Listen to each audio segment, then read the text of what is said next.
हमारे सभी श्रोताओं का एक मर्तबा फिर अलबिर टीवी के माध्यम से प्रसारित होने वाले नो योर लॉज इस लीगल एजुकेशन वेब सीरीज़ में इस्तकबाल है। हम आप सभी को वेलकम कहते हैं और आज के इस एपिसोड के सिलसिले में आपको जो ज़रूरी जानकारी देनी है उसके बारे में थोड़ी ही देर में हम आपसे फिर रुजू होते हैं।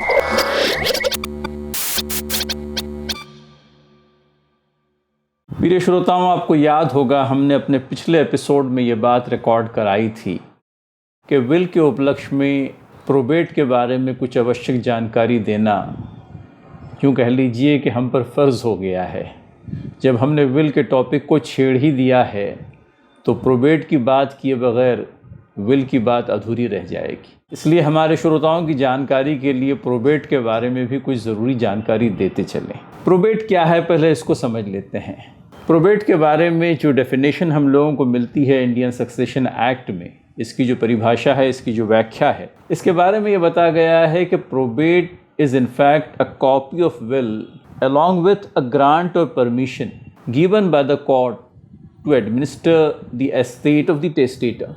अब इसको इस तरह से समझ लीजिए कि एक व्यक्ति ने जो विल के माध्यम से जिसे टेस्टेटर ने अपनी संपत्ति का व्यवस्थापक या एग्जीक्यूटर बताया है, तो इस एग्जीक्यूटर को इस बात का अधिकार है कि वो कॉम्पिटेंट कोर्ट में जाकर के प्रोबेट के लिए एप्लीकेशन दाखिल करें। प्रोबेट एग्जैक्टली होता क्या है? विल की प्रोबेट के लिए जब एप्लीकेशन किया जाता है तो कोर्ट इस मामले में ज़रूरी छान फटक करता है। विल को इंडियन एविडेंस एक्ट के माध्यम से एग्जीक्यूटर की जवाबदारी बनती है कि वो कोर्ट के सामने साबित करें। ऐसे में विल में जिन लोगों को अटेस्टिंग विटनेसेस की हैसियत से जिनके हस्ताक्षर लिए गए हैं उन्हें कहीं एग्जामिन किया जाता है, विल के कंटेंट्स को प्रूव किया जाता है, विल के वैलिड एग्जीक्यूशन को प्रूव किया जाता है, विल के अटेस्टेशन को प्रूव किया जाता है।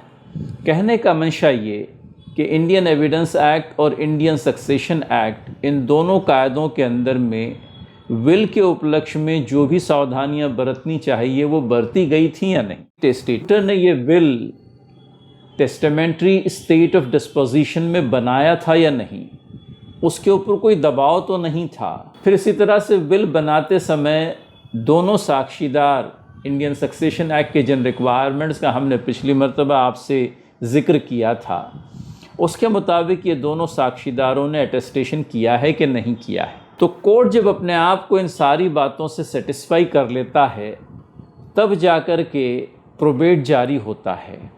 प्रोबेट गोया के कोर्ट की तरफ से एग्जीक्यूटर को, विल के व्यवस्थापक को दी गई इस बात की अनुमति है कि अब आप आगे जाकर के विल में जो प्रावधान मरने वाले ने किए हैं उन प्रावधानों के ऐन मुताबिक विल की जो प्रॉपर्टी है, विल का जो सब्जेक्ट मैटर है, उसको एडमिनिस्टर करे, उसको डिस्ट्रीब्यूट करे।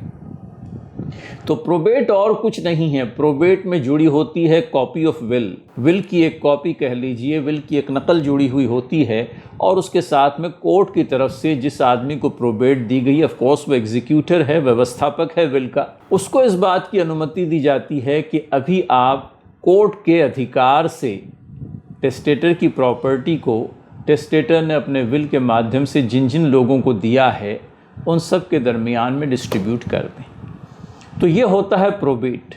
प्रोबेट अपने आप में एक इम्पॉर्टेंट डॉक्यूमेंट है। अब सवाल ये पैदा होता है कि प्रोबेट के लिए एप्लीकेशन कौन करेगा?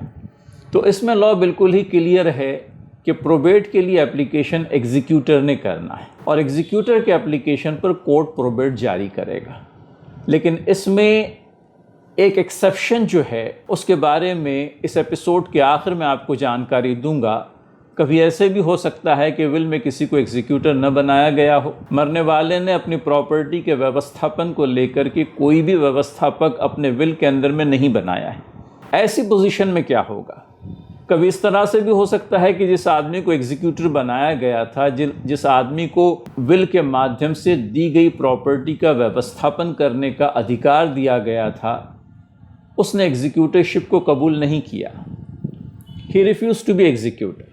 कोई ज़बरदस्ती तो है नहीं कि टेस्टेटर ने मुझे एग्जीक्यूटर अपॉइंट कर दिया है, लिहाजा मुझे एग्जीक्यूटरशिप स्वीकारना ही चाहिए। ऐसे में सवाल पैदा होता है कि अगर एग्जीक्यूटर नहीं है तब फिर क्या होगा। तो मैं इस प्रश्न का उत्तर इस एपिसोड के आखिर में परमेश्वर करे आपको ज़रूर दूंगा।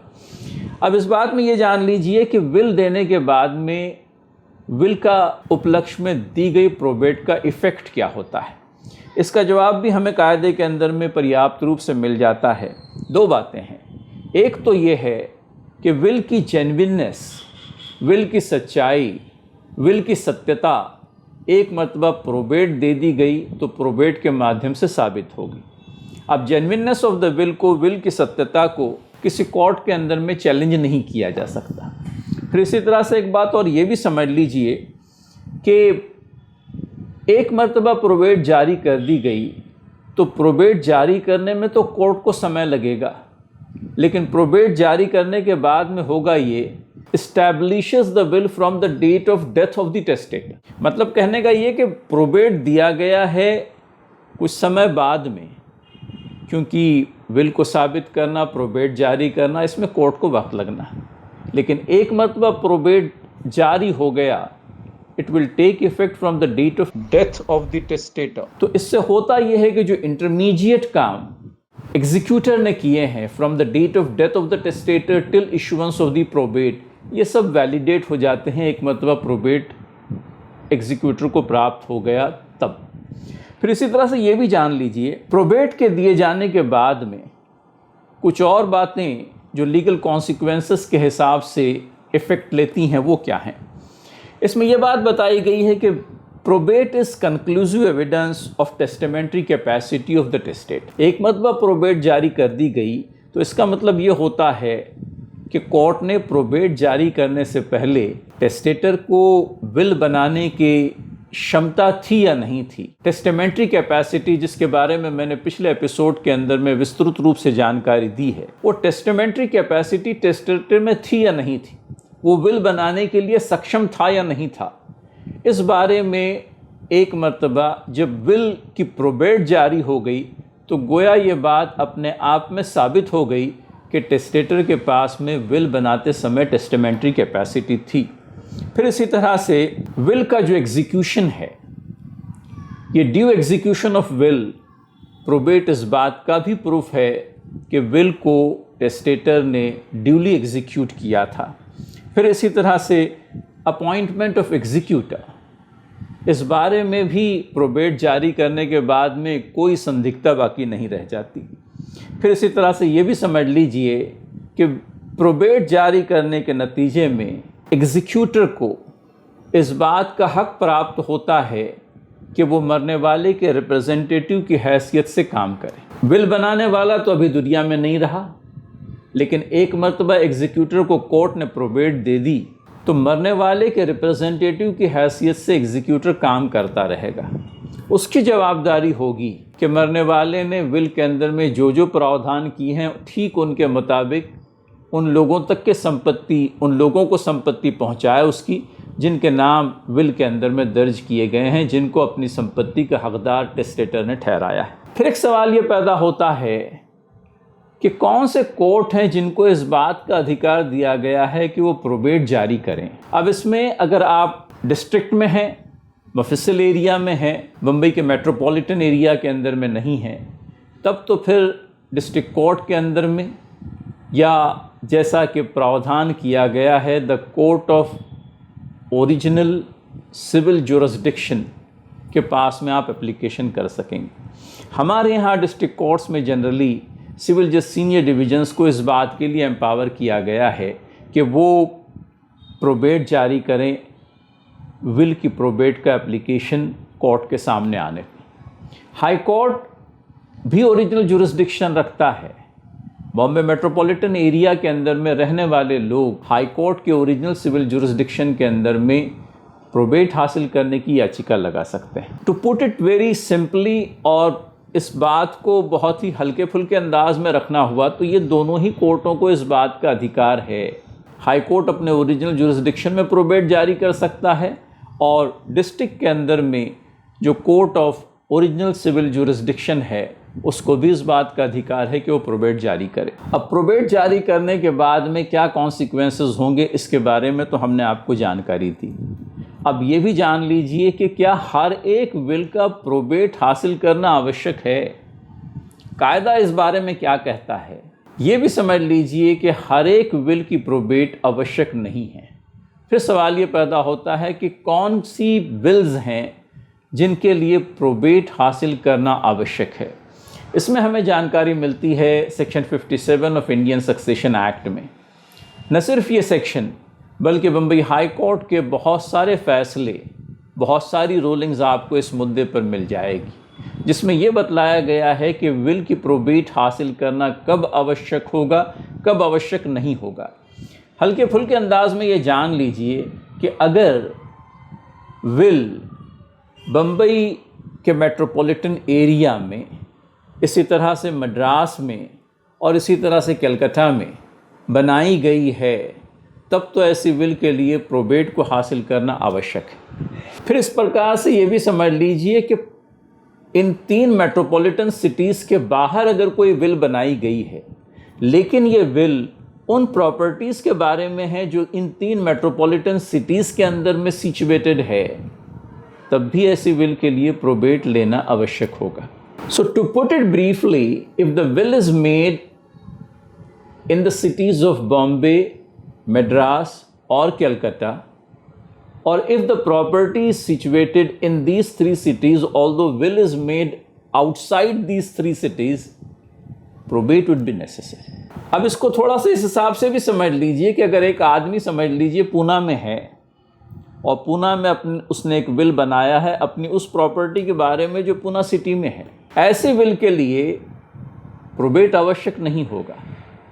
और सिर्फ पूना का तो हमने उदाहरण दिया है, metropolitan cities of Mumbai, Madras, Calcutta. अब मद्रास की जगह पर चेन्नई कह लीजिए और कलकत्ता की जगह पे कोलकाता कह लीजिए।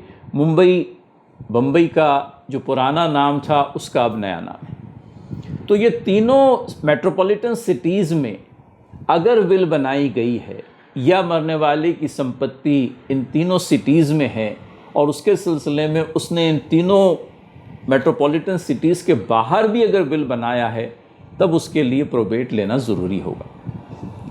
अब इसमें एक प्रैक्टिकल डिफ़िकल्टी है, वो भी समझ लीजिए। प्रैक्टिकल डिफ़िकल्टी इस प्रकार की है कि हमने पिछली मर्तबा आपको ये जानकारी दी थी कि विल का रजिस्ट्रेशन अनिवार्य नहीं है। हम अगर section 18 of Indian registration act को देखते हैं तो उसके अंदर में बाकायदा क्लॉज ई के अंदर में विल का उल्लेख हम लोगों को मिलता है। Section 18 of Indian registration act कौन से दस्तावेज़ ऐसे हैं जिनका रजिस्ट्रेशन अनिवार्य नहीं है बल्कि ऑप्शनल है। आप करना चाहें तो करें, न करना चाहें तो उनकी लीगल वैलिडिटी के ऊपर कोई असर नहीं पड़ता, वो अपनी जगह लीगल और वैलिड होंगे। तो section 18 clause E, registration of wills is optional, you may or you may not. अब मुश्किल क्या होती है वो देख लीजिए। मरने वाले तो विल बना दी, कभी रजिस्टर्ड विल है, कभी अनरजिस्टर्ड विल है। अब इस विल को लेकर के जिस आदमी के हक में विल बनाई गई है और जिस आदमी को उस विल के माध्यम से मरने वाले ने अपनी संपत्ति दी है, अब वो विल प्राप्त करने के बाद में ये चाहता है कि सरकारी रिकॉर्ड में ये प्रॉपर्टी विल के माध्यम से उसके नाम पर हो जाए। अब यहाँ पर चूँकि हमारे यहाँ पर लोग एक लगे बंधे उसूल के पाबंद हैं, अगर थोड़ा सा समझ लीजिए किसी की फीलिंग्स को हार्ट किए बगैर ये बात कहूँ कि थोड़े लकीर के फ़कीर वाक़े हुए हैं लोग, तो ऐसी सूरत में क्या होता है आप देखिए कि रजिस्टर्ड डॉक्यूमेंट है तब तो समझ लीजिए बात कभी बन भी जाएगी। अनरजिस्टर्ड अगर विल है तब तो फिर बड़ा प्रॉब्लम हो जाता है, क्योंकि एक अनरजिस्टर्ड विल की बिना पर एक ही संपत्ति ए ने विल के माध्यम से बी को अगर दी है तो उस अनरजिस्टर्ड विल के माध्यम से बी को वो संपत्ति ट्रांसफ़र करना इन लोगों के लिए बड़ा मुश्किल हो जाता है। ऑफ कोर्स उनकी भी अपनी प्रैक्टिकल डिफ़िकल्टीज़ हैं, क्योंकि आमतौर पे ये देखा गया है कि विल अनरजिस्टर्ड है, कहीं मैनिपुलेशन का, कहीं फैब्रिकेशन का, कहीं झूठी विल प्रॉपर्टी अपने नाम करने के लिए पेश करने का अंदेशा, एप्रीहेंशन लगा हुआ होता है। And the people at the government offices try to play safe. और तब कहीं वो ये कहेंगे कि भैया इस अनरजिस्टर्ड विल की बिना पर हम प्रॉपर्टी आपके नाम पर ट्रांसफ़र नहीं कर पाएंगे, आप किसी कोर्ट से जा कर के प्रोबेट लाइए। और तब आप उन्हें लाख कन्विंस करने की कोशिश करें कि ये property metropolitan cities of Mumbai, Calcutta या मद्रास में नहीं है, ये विल जो है इन तीनों सिटीज़ की लिमिट्स में नहीं बनाया गया है, ये विल एक ऐसे सिटी में बनाया गया है जो इन 3 शहरों के अलावा है और उस प्रॉपर्टी के बारे में है जो इन शहरों के अंदर में सिचुएटेड भी नहीं। लेकिन आपकी इस दलील से वो कन्विंस होंगे, मुझे नहीं लगता। वो इंसिस्ट करेंगे कि आप किसी कोर्ट से जाकर के प्रोबेट लाइए। इस बात का ध्यान रखिए, प्रोबेट आवश्यक नहीं है, लेकिन अगर आप प्रोबेट के लिए एप्लीकेशन देते हैं तो प्रोबेट आवश्यक नहीं है इस बिना पर कोर्ट आपकी प्रोबेट के एप्लीकेशन को रद्द नहीं करेगा, उसको एंटरटेन करेगा और आपको मौका देगा कि आप विल को इंडियन एविडेंस एक्ट के हिसाब से साबित करें। और एक मर्तबा कोर्ट का सेटिस्फेक्शन हो गया तो कोर्ट आपको प्रोबेट जारी करेगा। तो कुछ तो चीज़ें ऐसी है जो कायदे के अंदर में है और कुछ चीज़ें ऐसी है जो प्रैक्टिकल डिफ़िकल्टी की कैटेगरी में आती हैं। तो इस बात का भी हमारे श्रोतागण ख्याल रखें, कभी इस प्रकार की कोई मुश्किल पेश आ गई तो मैं समझता हूँ प्रोबेट के अनावश्यक होने के बावजूद भी आपको प्रोबेट के लिए अप्लाई करना पड़ेगा। तो ये कुछ एक जानकारी विल के बारे में और ख़ास करके प्रोबेट के बारे में।